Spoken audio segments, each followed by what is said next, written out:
All right, my friends, let's do this. My name is David Parsons. This is Nostalgia Trap. I thank you for joining me. We're talking about MTV today. I don't know if you remember how cool MTV was in the 80s and 90s, but it was awesome. And for me, being a teenager in the 90s, MTV was sort of everything, honestly. There was nothing cooler than MTV. And then they went and fucking ruined it. They turned it into a bunch of stupid reality shows in the late 90s and early 2000s. And I was so mad because I felt like I had lost something cool and something meaningful, and that it had turned into what was on every other fucking channel. Stupid people drinking booze and partying and fucking each other. Disgusting. Honestly, it felt like a giant, massive loss. But now I'm thinking, is that true? Is that really what happened? Is that just the nostalgia talking? Because it might be. And my guest today is going to give some complications and color and detail to this transition. Why did this happen? Why did MTV turn from playing Nirvana videos to Jersey Shore? Well, it turns out there is quite a story there, and it connects to actually a lot of the stuff we talk about on Nostalgia Trap, including this idea of like the blank white person who like longs for some sort of identity. MTV is playing with that in these reality shows. And again, my guest today, Amanda Klein, has a lot to tell us about that. She has a new book out that really tells the whole story. Her book is called Millennials Killed the Video Star, MTV's Transition to Reality Programming. It's a new book out right now from Duke University Press. I think it would interest everyone who listens to this show. This was a super fun conversation. I learned a lot, and I learned, I don't know, I think I learned a little bit more of a complicated story than just the decline of MTV. But the part of me that grew up really like raised by MTV and like presenting an alternative vision of what life and art could be, that's the part of me that's always going to be personally bitter about the loss of MTV. But I wonder what you guys think. Listen to this conversation. Let me know. And check out the Nostalgia Trap Patreon. We got too much going on for me to bore you with right now, but I will point out that Justin Rogers Cooper and I have started up the old live stream machine every Friday at 11 a.m. Pacific time, 2 p.m. Eastern. Come join us on YouTube. In 1 hour, we solve the world's problems every week. So come on by and join us for those live streams. If you can't make it, just subscribe to our Patreon. You can listen whenever you want. All right, enjoy this interview. Here is me talking with Amanda Klein. Well, Amanda Klein, thank you so much for joining me. How are you? I'm great. Thanks for having me. Your book, I want to say the title of it before we even get started because I think it will be of deep interest to Nostalgia Trap listeners. Your latest book is called Millennials Killed the Video Star, MTV's Transition to Reality Programming, out right now from Duke University Press. This book tells the story for a very personal story for me, of a tragic loss of something that meant a lot to me. What got you started thinking about this transition? Because for me, it was always just kind of in the back of my mind, noticing that MTV is not what it once was, but that's because of my generational position. I watched it when I was a high school kid in the 90s, and it was a different channel than it is now. Yeah, absolutely. And I also grew up watching MTV. I remember the premiere. It was a big deal. We had cable and I was very, very little. But I do remember that. I grew up watching it, and I guess this is reflective of my maturity, but I continued to watch it in the 2000s. So I got very interested in the programming because obviously MTV, had been transitioning out of music videos for a while. There's a lot of reasons for that. Economics, the faddishness of music videos, the internet, right? People can watch Vivo and YouTube music videos.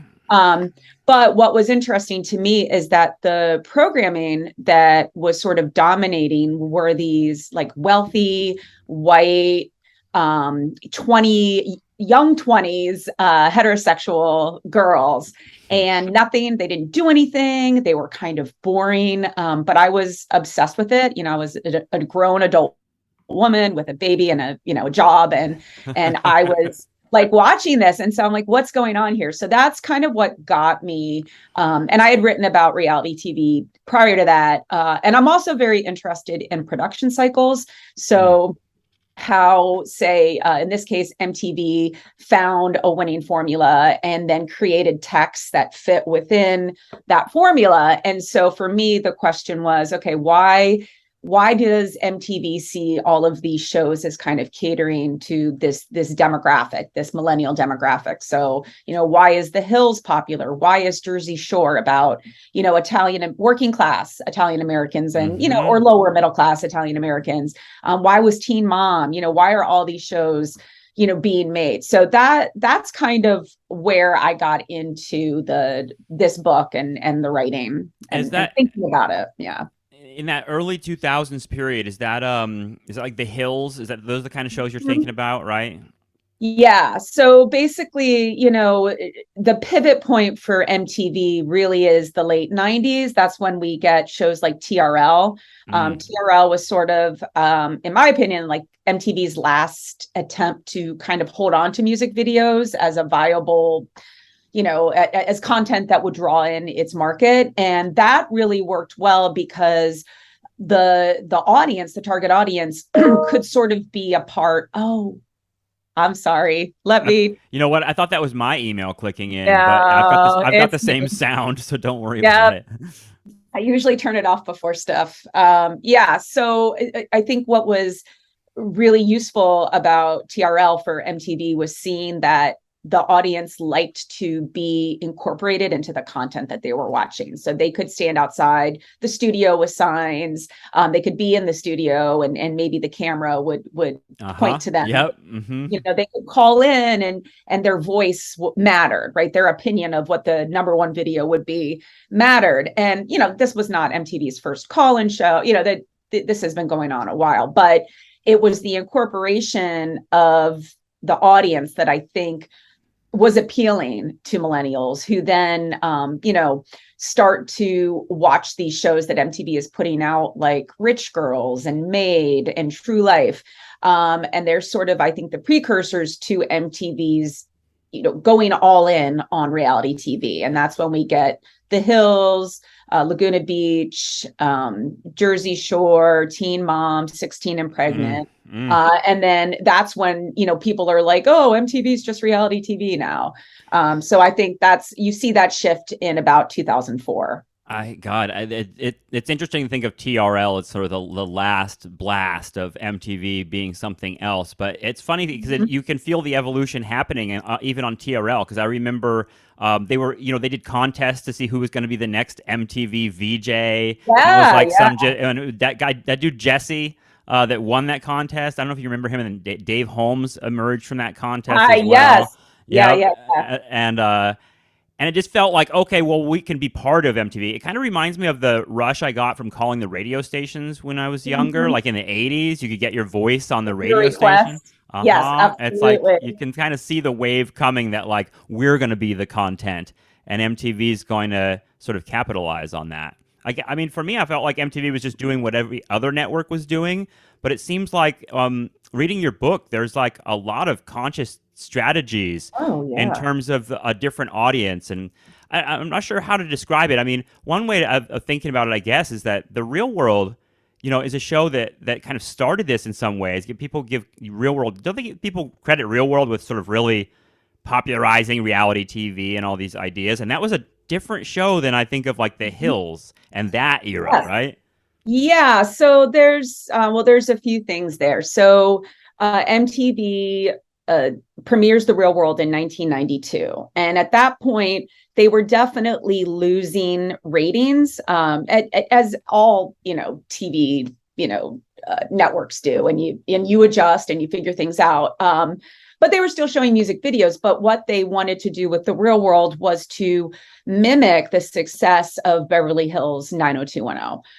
But it's very expensive, right? Actors and costumers and writers. So they realized that they could maybe do a reality version of that and have these artists and musicians and models who already wanted to be in New York, who already wanted to be on campus camera. They were cool with that.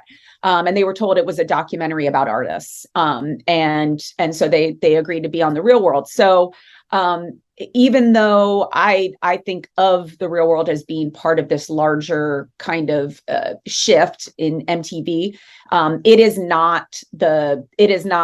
a while before that shift happens. So The Real World is kind of that, and Road Rules. Those are kind of the main reality programming that you're going to see. Even and those shows though became different, right, over the time. Like they evolved from like really. I felt they were sort of like. I mean, I think about like the season in San Francisco and Real World with Pedro. Yes. Like literally like dying of AIDS. And the show. I mean, as a young guy watching these shows, it made me aware of things that I didn't know about at all.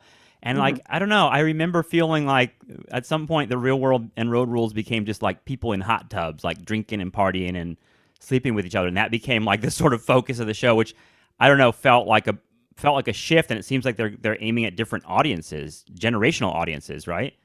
Well, yeah. And The Real World is very interesting, I think, to track that difference, because you're right, there is a shift. The first few seasons are quite different in terms of who was selected and the sorts of conversations and interactions they're expected to have. So the first few seasons, they really get into it. They talk about these hot button social issues, racial justice, sexual harassment, sexual assault, abortion. I mean, Tammy had an abortion in season 2 of The Real World. And of course, now in 2022, it's such a depressing. I can't even like I can't talk about it. But yeah, no, I know. I think that's part of what I'm. It's like MTV in some ways. What is kind of part of that, like disappointment and like it's your story is sort of a story of like decline and decay. I mean, well, I don't know. It's more complicated than that, but I do. I think it's more, and I think the content we got from MTV as a result of this is all really valuable and worthwhile. But it has become a different station. It's doing something very different than what it was doing when it first started, and that's quite natural and normal. I think when I say decay, I really mean MTV today. Like, if you know what. Well, today, yeah, I'm honestly not sure what's happening.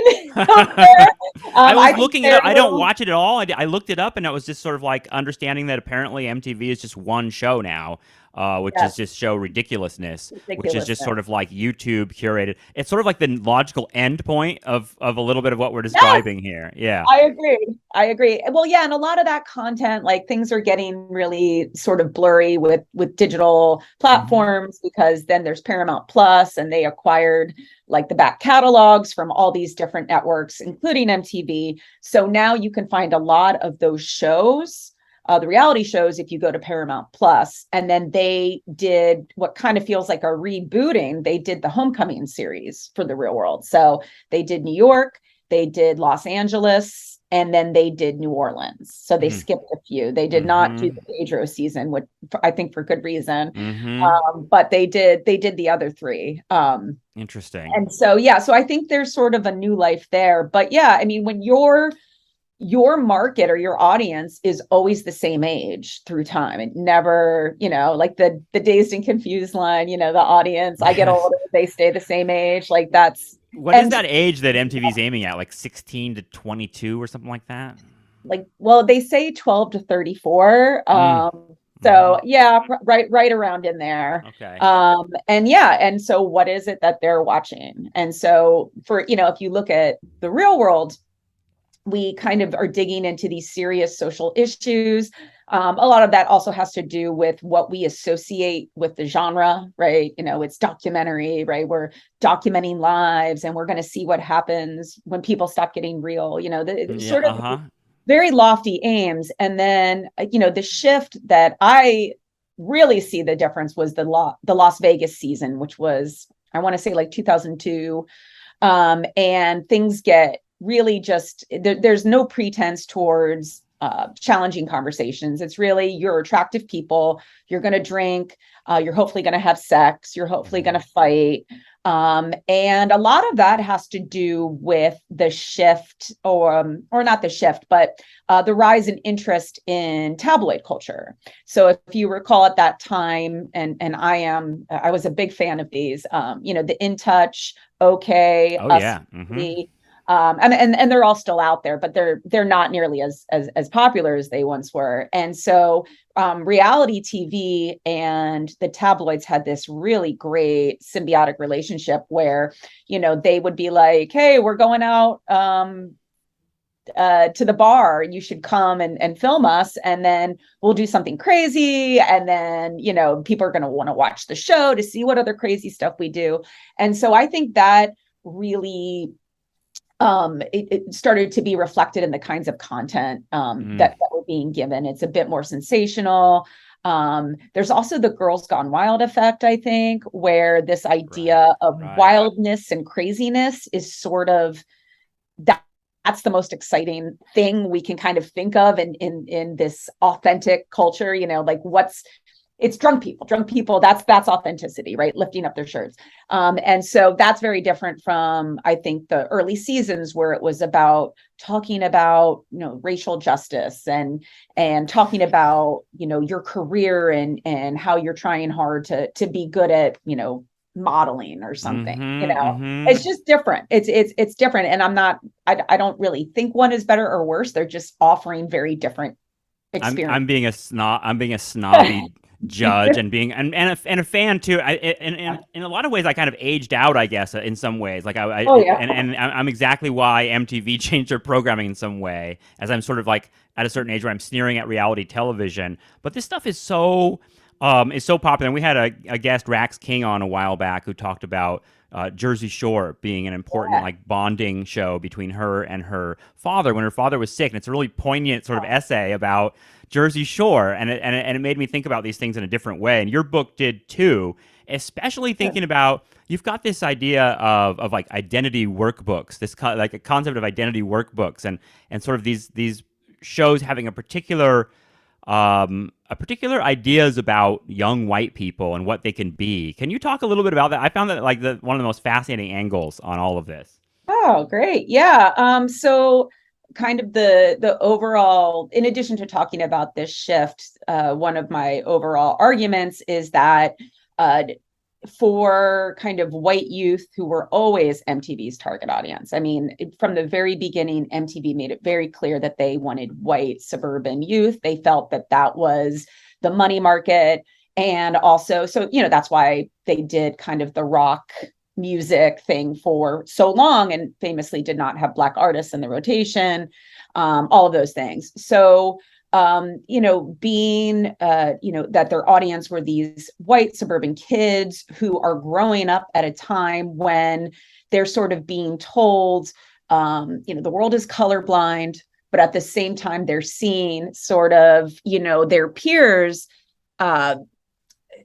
what's what I'm looking for, that they're sort of discovering identity and they're realizing like my Black identity is important. My Latina identity is important. And, I'm going to learn more about it and I'm going to, bring it into the way I see the world.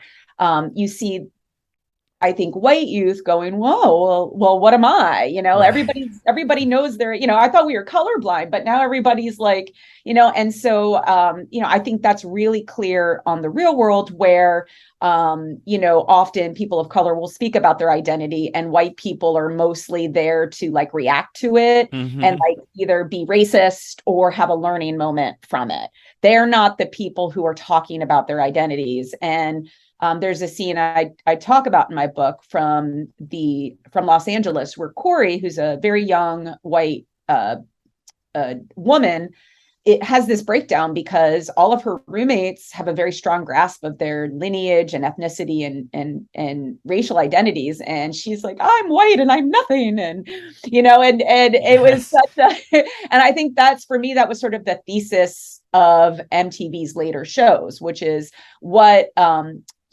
identities can these white youth have? And so on the Hills, they're young, they're beautiful, they have the best handbag that's currently out. They're eating at the hottest clubs, and it becomes this aspirational, like young white girls, do you want to be like Lauren Conrad? Well, all you have to do is, make the right choices, exercise, go to the right clubs, buy the right outfits, get your hair done the right way. And then, you see the Jersey Shore where becoming a Guido is also a pride. Obviously, there's a lot of class-based, luggage that you throw on top of that. But as a term that they've claimed for themselves, it is a badge of pride, and it becomes a very specific identity, even though we have stopped calling Italian Americans non-white for, decades. They have become white people. They have assimilated. And so you see this, and then, you have teen mom, which is more like a warning, don't have sex before marriage. There's so many different options, but they all tend to revolve around white people.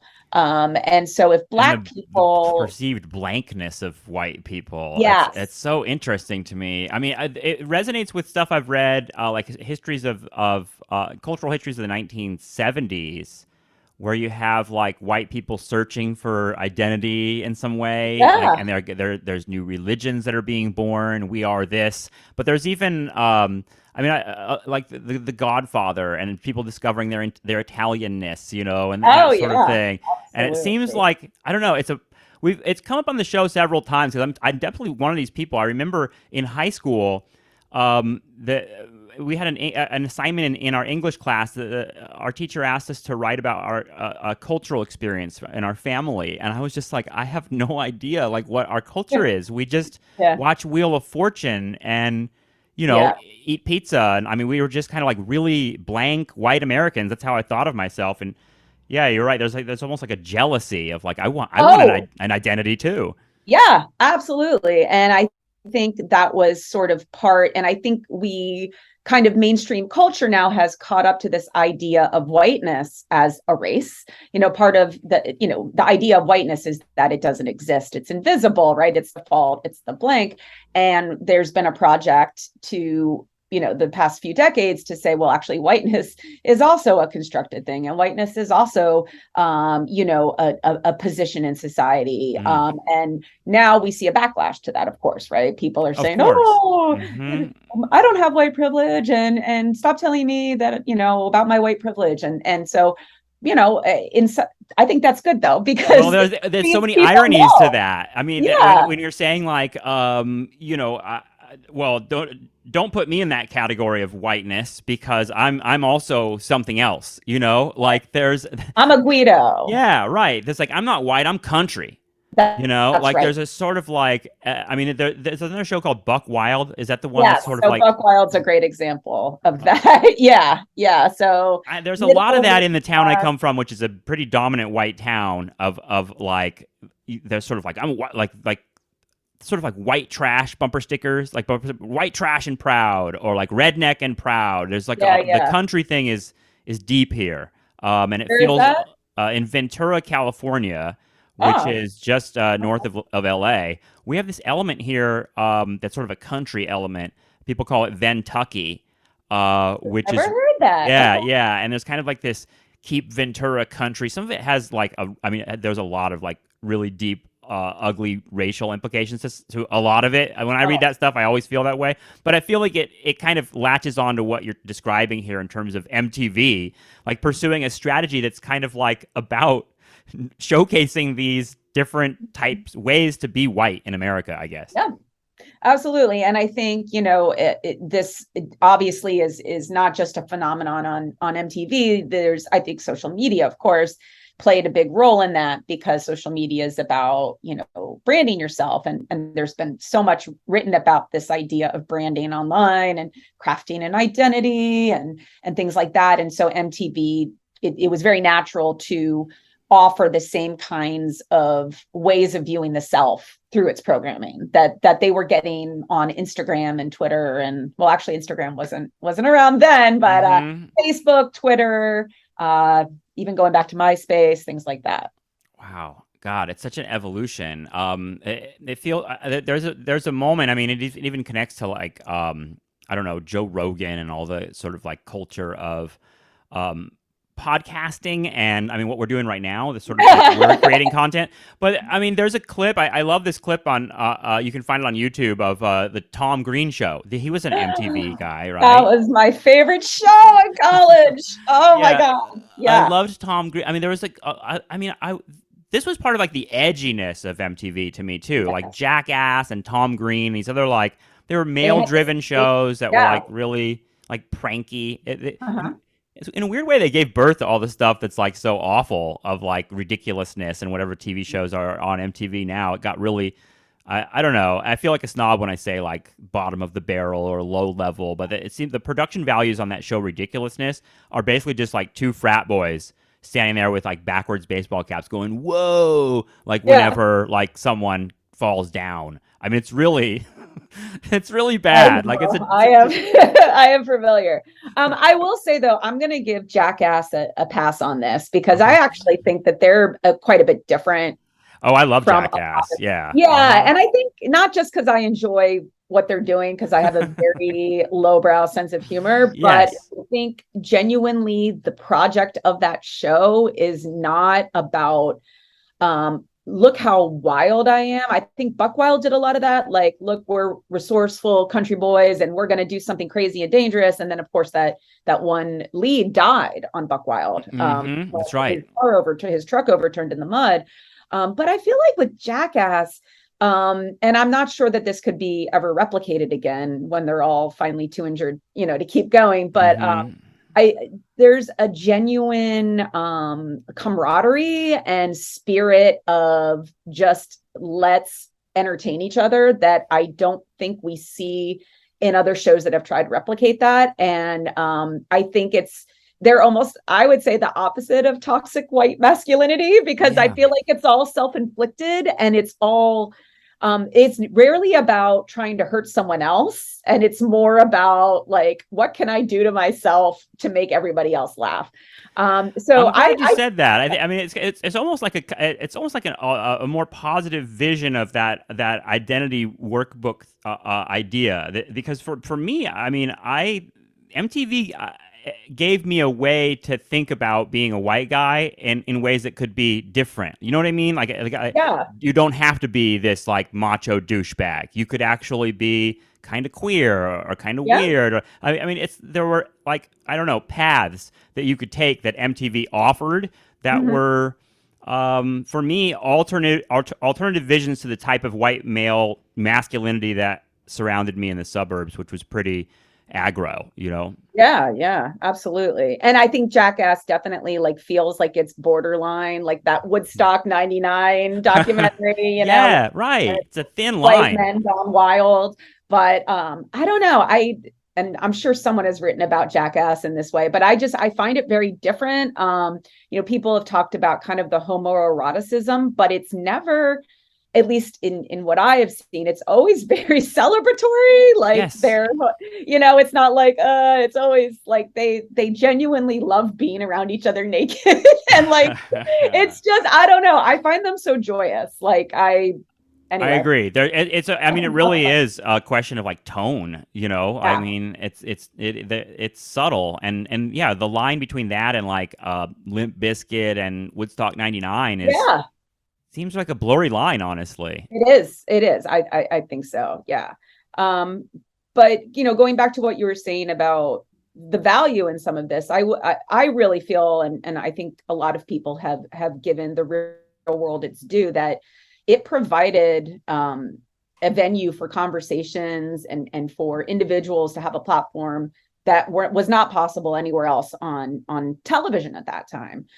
It didn't last, as we talked about. I think by the end of the decade, it was a very different show. But for its first few seasons, I think it did really, really good work, especially, of course, with season 3 with Pedro. I mean, it's really hard to overstate how important him being on that show was. I agree. 100%. It was a deconditioning agent, and I don't know how much MTV is thinking of itself as this powerful, in terms of shaping people's ideas. But I was heading towards being surrounded by young men who were into Rush Limbaugh in the 90s. And it was Ooh. like tree huggers, feminazis, Oh yeah, and yeah, yeah. men who were dying of AIDS because they were gay. And Mhm. that was what surrounded me. And I was sort of listening to this stuff. I'm 14, 15. And that's when that season with Pedro was out. And I was just, I don't know. It's not like MTV. I can credit all of it for just changing my mind on things. But it definitely showed me a world that I wasn't aware of, a real world, so to speak. Yeah.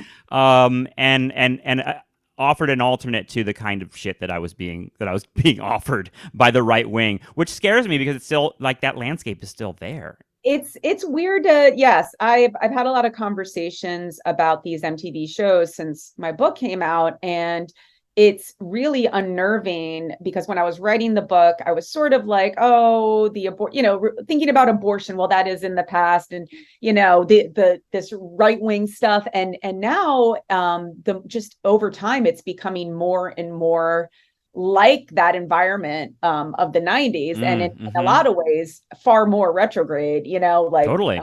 obviously with abortion rights. So yeah, but overall, for a lot of people, Pedro was like the first person they knew who was HIV positive, like the Mm-hmm. first person that people felt a connection with, because you do feel a connection with people on TV, especially if it's reality TV, you feel like you know them. And yeah, he did really, really important work. And it was very unpleasant for him to be on that Yeah. show. Yeah. He wasn't comfortable. He was getting sick, and he had a bully who lived with him and made him feel even worse. And so, but he made that sacrifice. And I think the real world, whatever it is now, they can definitely, go back to those first few seasons and say it did good work. Yeah, For sure. and I guess that's why it's hard to see this evolution in MTV's programming as anything other than and sort of like this loss and decay. But your book is so much more interesting than that. It's not just a story about like, oh, MTV was good once and now it sucks. Yeah, yeah, yeah. It's more. I mean, you're a media studies person, right? Yeah. You're approaching this from ideas about how these production cycles work. And I love that it's sort of like there's like genre happening here. It's sort of Yeah. like what MTV is switching from one genre of and language of reaching people to another one. And God, you mentioned the bully Puck. That I feel Yeah. like in a lot of ways I wouldn't have understood Pedro's plight in the same way if Puck hadn't been Mhm. there as the asshole to kind of show me that was the wrong way of reacting to someone like Pedro. You know what I mean? It was a real Yep. service, and Well, I that's don't know why he was there. they couldn't have That's why planned all he that. was I guess there. maybe they did. Yeah, No, they did. No, they yeah, I got to interview Jonathan Murray, who's one of the yep, co-creators of the series, and we did talk about that. And they knew at the time that it was really important and a really big deal to have Pedro on the show, but they also felt that they needed he said something like we needed that 3-act story or something.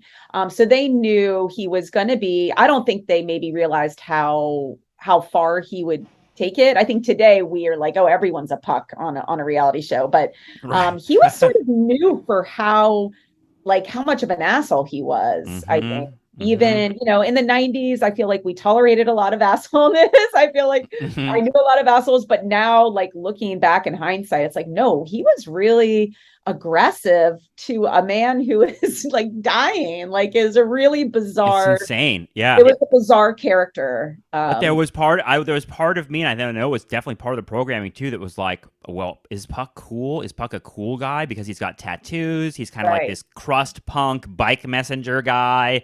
He's Doesn't kind of know. edgy rebel. He's Yeah. making out with Rachel, the Republican girl. There was part of me that thought that could have like seen Puck as a hero in some ways, and his treatment of Pedro is what made me Yeah. hate Puck and turn against him. And I think about God. That's so. I think about like the ethical elements of that, of like throwing. We're gonna get Puck in there because we know he's gonna fuck with Pedro.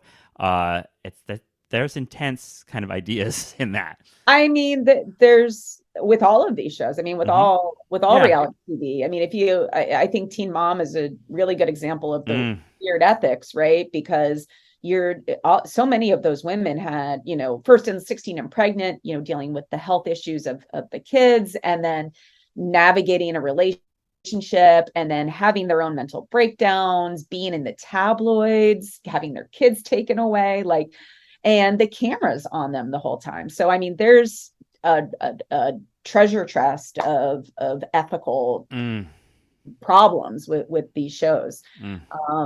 Yeah. I mean, that's just documentary in general, I guess. That's right. That's Yeah. right. It makes me think that when I was I was in college in the 90s at UC Santa Barbara, which is a very kind of MTV ready school. It is. It's beautiful. I was there once. Yeah. And MTV had a recruiting thing for the next Real World, and I remember getting in line. I don't think I ever actually auditioned. I think I got in line, and then it was too big a line, and I got out of it. But I remember thinking, struggling with what would I say on camera?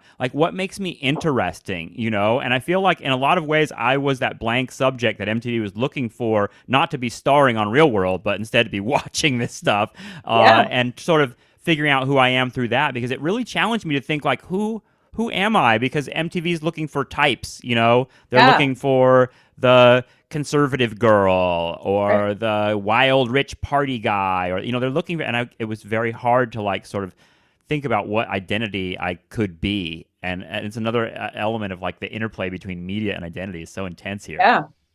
Well, and now, in order to be a successful influencer, you have to have a very clear core identity that you are, giving to your audience so that they keep coming back and subscribing. So it's really not, it's all kind of remained the same. It's just the technology and the means are different, I guess.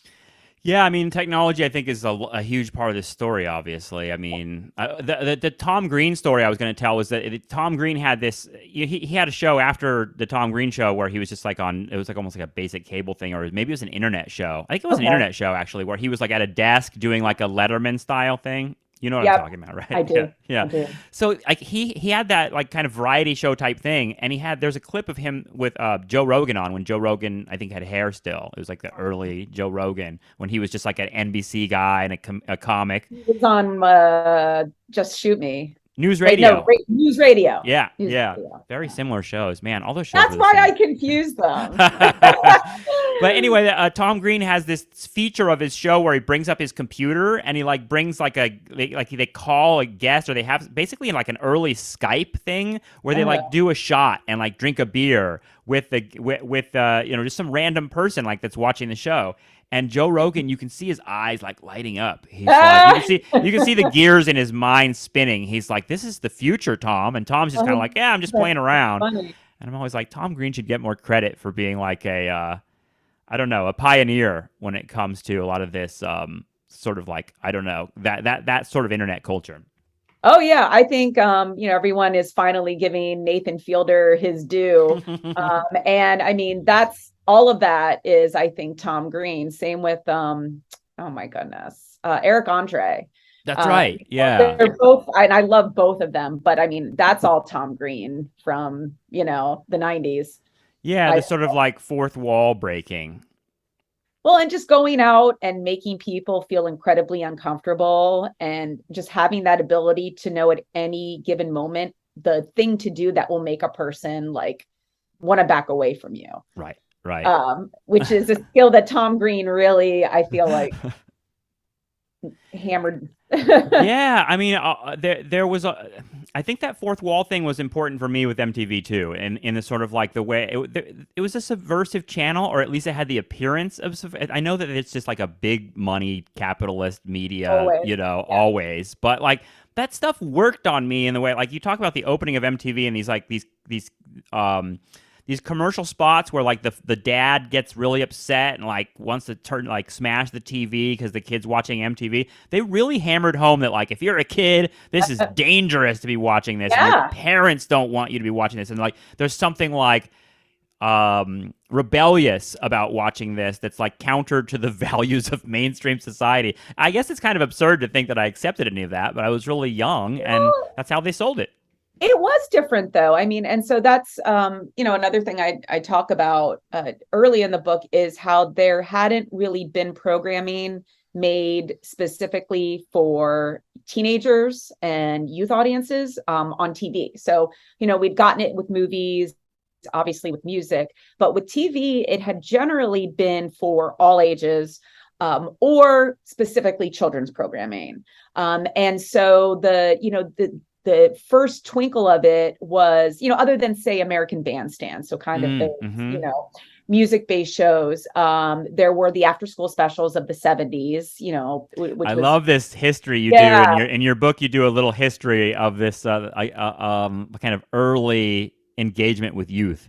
Yes, yeah, and there just wasn't, and so that's why. So when MTV, they decided to buy this cable channel, and they realized that they could have completely free content because record studios were making a music video to go with a single off of an artist's new album, and they would have played them like in Sam Goody, like up on a TV screen somewhere, and that was really what they were used for.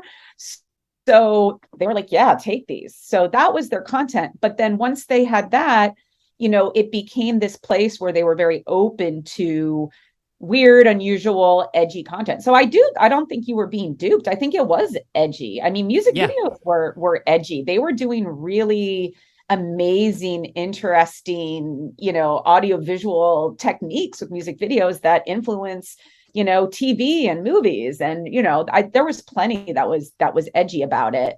But yeah, today to talk about MTV, it's really so many factors that have led us to just ridiculousn's on the channel, and not. It seems like a zombie channel that's just sort of alive, like for no reason. It's amazing that it still exists. I'll try to bring it up. I saw this quote about ridiculousness from a critic that sort of placed it in the context of kind of MTV strategy. I wonder if you agree with it. He said, this is a guy called Adam Buckman who said that ridiculousness is an abuse of the end user that today's low-rent cable TV channels presumably wish to reach, i.e. cable subscribers at home who pay steep fees every month for dozens of name-brand cable channels that seem to have abandoned the idea of developing and producing original, attractive content worth paying for. That's like a bleak vision, but it seems like that's where we're at. Yeah, and this is where you would want to talk to like a media industry scholar, because there's just so much happening, but we are absolutely in a major period of flux, as I'm sure you're aware, because there's so many people who are getting rid of cable. I mean, we finally have gotten rid of cable, I think 2 months ago.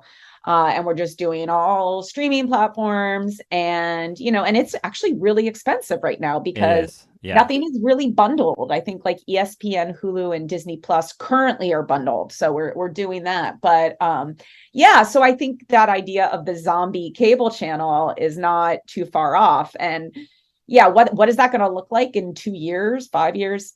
I don't know. I have no idea. But so I think that's another big explanation for why MTV is the way it is. It's not just trying to keep up with youth market at this point. I think we're dealing with a larger crisis, right, across TV. Yeah. I mean, it's fascinating though that the cable channels like MTV can kind of like cruise on their name, their like legacy name, and like people are paying for it like exorbitant amounts of money every month for these cable bundled packages of old channels that aren't playing anything anymore. Like, it's intense. It kind of reminds me of Netflix actually, like putting out all this like garbage content, the original content that like a lot of it's just gotten so low quality, no one watches it.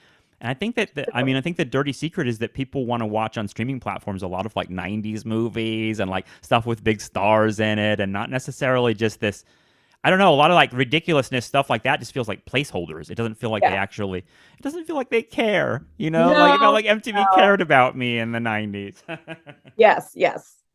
Well, they care. I think it's that you're right, that it is sort of just this placeholder for now. And obviously, the people who are still watching are, I guess, getting some pleasure out of just having that on. I guess it's similar to just going through TikTok on your phone. Yeah, You definitely. know? I mean, I see it. I mean, I see it up at barber shops, like those clip Sure. shows, and bars. Like bars tend to put that on, and so like this Uh-huh. clip show. Like there was actually a bar that I quit going to because it was just playing that on these Yeah. marathons, and there was something depressing about it. Yeah. Like it's just kind of like all these pratfalls. It's kind of like America's Funniest Home Videos just became the like standard show. Right. Well, just like they would have put music videos, just, when you would have a party, you'd put on MTV, and it would just be in the background. Or like, when I was a kid doing my homework, it would just be on in the background. So it's kind of going back to its origins of being ambient, Yeah, yeah, TV. that's great. But It's like form over content. You yeah, know. yeah, yeah, absolutely. Oh, that's a scary idea, actually. Because I mean, I remember waiting for certain music videos being like a big part of my reality. It was just like turning Me on too. MTV and waiting for the ones that I liked and waiting for the ones that were, yeah, had some special effects to them. I mean, at what point, is there a point at MTV where there is like a discussion of this crisis and that they're going to transition? Yeah, well, so it happens multiple times. I mean, they sort of, once they get a cable in enough locations and they get enough subscribers, then they're doing really well, and everyone's really happy, and then they start to drop a little bit. So then they start changing things up. So they start doing, for the first few years, it was just 24 hours uninterrupted music videos with like little segments in the studio or whatever. Mm-hmm. MTV News may have been out. I don't think so though. But then they start doing day partying and stripping, where you start to break up your schedule into definable blocks, and those blocks are happening across the week schedule. So basically, Club MTV would always be on after school or something. So you Mm-hmm. would know, oh, when I get it from school, I can turn on Club MTV. But still music based. So, they do a little bit of that. And then they add in a little scripted, like Just Say Julie. And they had this sports show, the Ben Stiller show gets on there. So, they're just kind of adding, seeing what works. They add the VMAs to their Mm. list of Yeah. programs. And so, they're kind of adjusting throughout the 80s. I think by the mid 90s, I think, is when they were really seen. And I don't have the numbers in front of me, but they pretty steep drops. And so that's when they start doing that audience research, where they're talking to teenagers, asking, like filming their closets, and like all the Interesting. Yep. footage to the executives, and that's when TRL starts to come out, and then realizing, oh, these reality shows, this is the direction we're going to go. So it's not like it was a one day thing. Obviously, it was just constantly reassessing. And then yeah, the 90s is when they really make that decision. Mm. Uh, um, I wonder if we can wrap it up with a quick discussion of catfish because it seems like it Oh plays an yeah. important role in all of this. Catfish was a show that I know the term catfish, but can you Uh-huh. describe like what that show is and how it's a little bit different than all the other stuff we're describing here? I feel like. Yeah, Catfish. Well, so it's based on a documentary. Mm-hmm. Yeah. A guy named Neve Schulman, who goes on to host the show, gets catfished. And the term comes from actually the husband of the woman who was doing the catfishing. And he talks about how when they ship cod overseas, they would get like kind of mushy, and they would not be tasty fish, I guess, after the journey, because they would kind of just hang out in the water. So they would put codfish in the catfish in the tank, and the catfish would kind of keep them moving around, and because they're sort of chasing them. And so he's saying the catfish kind of keeps us is nipping at our tail and keeping us, Wow. alert, and kind of adding what we need in life to sort of. And Wow. Yeah. so they decided to call it catfish. But yeah, so he gets catfished by this woman who pretends to be all these different people. There's a lot of debate about how much of that, like when he actually figured out he was being catfished and just pretended to be surprised by everything.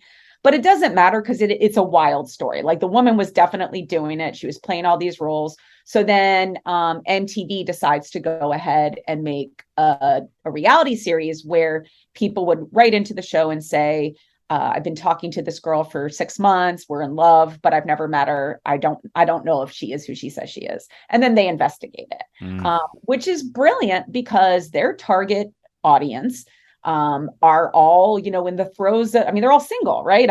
Hopefully if you're a teenager, you are not married. And so they're all experiencing courtship, and they're all experiencing, a lot of them are experiencing it online. So to make a show about that experience, and again, to have the potential to be in the audience and then have your relationship investigated for you, is, if you're up for it, if you're up for kind of the humiliation, then it's it's a great idea. So yeah, and it's been very successful. That's incredible. It feels like the internet and internet culture in a lot of ways comes to MTV, and MTV is figuring out what to do with it. And the end result, I guess, is ridiculousness. But yes, along the way, there's a lot of interesting experiments in terms of trying to figure out how to capitalize on internet culture. It seems like, I don't know, it's almost like putting off the inevitable in some way, that MTV just doesn't make sense in an internet world anymore. Yeah. I agree. I think Catfish was a very good meta show about, identity, who are you really? And, even, if you say your name is Mary and, you have red hair and you're not actually Mary with red, who is Mary? And isn't that real? And isn't that relationship real? And so kind of these existential questions. So yeah. And there were a few other shows that have been made in the wake of Catfish, but nothing has really, kind of the blockbuster ratings that they got for those shows really dropped off after Catfish. So they had, Young and Pregnant, which is like Teen Mom, but a different cast and more kind of diverse. Right. They had a show that was sort of like The Hills called Siesta Key. I think they're still filming it. And then I think the only show that seemed to do kind of well was Floribama Shore. Which is it's just overt now. But yeah, it's like Jersey Shore, but in Florida. It honestly reminds me of all the identity stuff. Reminds me of Jerry Springer too, and the kind of like that whole '90s era of people going on TV and acting clownish in one way or another, and grabbing their identity that way. But that's all part of it too. Yeah, all of you can see all these different factors kind of that moment. So it's not surprising that we end up with the kind of content that we have, because you see it developing, and talk shows were a huge part of that for sure. Well, it's something that I've thought about a lot on the show and over the years, and you've articulated it so well in your book and in talking with me here. This idea of identity formation and how it works. It seems so vital. When you think about that's so mind blowing, that the Catfish idea, because on the internet, if you're starting a Tinder account or starting a LinkedIn account, you're asked, who am I? And the machine is asking. It's all media. Right. It's mediated by big companies and major platforms, whether it be MTV or Tinder or LinkedIn. God, that's fascinating. Thank you so much for talking with me about this stuff. Thank you for having me. It was great. It was lots of fun. Cool. I want to say the name of your book one last time. It's out right now from Duke University Press. I can't recommend it enough. It's a really fun story and it's filled with just tons of insights on stuff that I didn't know anything about in terms of MTV's evolution. It's called Millennials Killed the Video Star, MTV's Transition to Reality Programming. Amanda Klein, thank you so much. I appreciate talking with you. Thank you. Thank you. Well, okay, I think that's going to wrap it up for us today. I want to thank my guest, Amanda Klein. go check out her book. It's called Millennials Killed the Video Star. There's a link in the episode description. It's really so good. And for an MTV fan, gave me perspectives on things that I had no idea were going on behind the scenes. Really, really fascinating stuff, and honestly made me think a lot this week about my past and what role television played in forming my inner landscape and whether or not I should be disturbed about that. I'd love to know all of your experiences with MTV, so sound off in the comments on social media. You can find us. And speaking of finding us, Justin, Rogers, Cooper, and I are starting our live streams again. Every week we do one 1-hour conversation on Fridays on the Nostalgia Trap YouTube page, 11 a.m. Pacific time, 2 p.m. Eastern time. But if you can't make that, you can listen anytime you want if you are a Nostalgia Trap subscriber. So go do that at patreon.com/nostalgiatrap. We appreciate it. We'll talk to you soon. Bye-bye.